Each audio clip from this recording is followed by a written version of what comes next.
বন্দর নিয়ে কেউ ষড়যন্ত্র করলে তাদের বিরুদ্ধে কঠোর ব্যবস্থা নেওয়া হবে বলে হুঁশিয়ারি উচ্চারণ করেছেন চট্টগ্রাম বন্দরের chairman rear admiral SM. Moniruzzaman. সংবাদ সম্মেলনে দাবি করেন বন্দরের সব ধরনের কার্যক্রম সচল রয়েছে, পুরোদমে কাজে অংশ নেবেন শ্রমিক কর্মচারীরা। এছাড়া আন্দোলন প্রত্যাহার হয়েছে বলেও দাবি তার।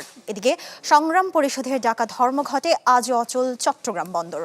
শ্রমিক কর্মচারী নেতাদের অভিযোগ, সরকার সংকট সমাধানের দিকে না গিয়ে হুমকি ধমকি আর হয়রানির পথ বেছে নিয়েছে।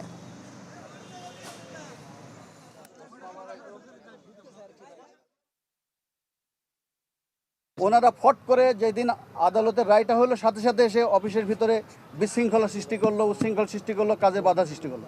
হার্ডলাইনে তো গভর্নমেন্ট অলরেডি দেখতেছেন যে গভর্নমেন্ট মানে সব সংস্থাগুলো কাজ করছে। এইটা তো সরকারের যে অর্গানাইজেশন যেগুলো আছে তারা কাজ করছে। আইনের বাইরে আমরা কিছু করবো না ভাই। আমরা ন্যায়সঙ্গত যেটা রাষ্ট্রের আইন, রাষ্ট্রের যে বিধিমালা যেগুলো আছে সেইগুলো অনুসারে যেটা সেটাই করবো, কারণ আমরা ললেস হইতে পারি না। দর্শক, ধর্মঘটের খবর জানাতে সরাসরি যোগ দিচ্ছেন আমাদের সহকর্মী ইবেন মীর।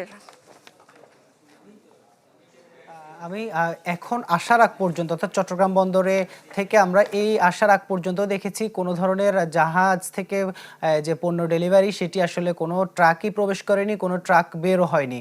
অর্থাৎ বন্দর চেয়ারম্যানের যে ঘোষণা সেটি কিন্তু আসলে আমরা কার্যত দেখতে পাইনি।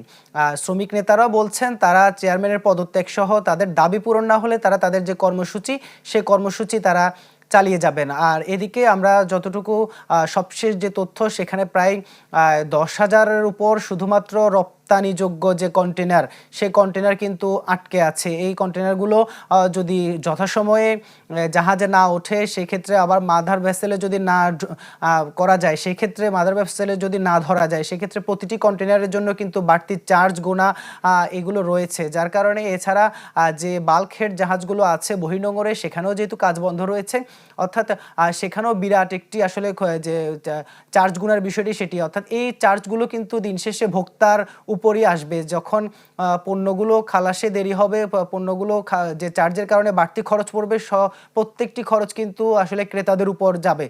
এই কারণেই আগামী রমজানকে ঘিরে অর্থাৎ একটি টালমাটাল অবস্থা তৈরি হওয়ারও কিন্তু শঙ্কা দেখা দিয়েছে। যদিও বন্দর চেয়ারম্যান বারবার বলেছেন যে সবকিছুই স্বাভাবিক আছে, যে কোনো সময় শ্রমিক কর্মচারীরা কাজে প্রবেশ করবেন, তারপরে যে পণ্য ডেলিভারি সেটিও শুরু হবে।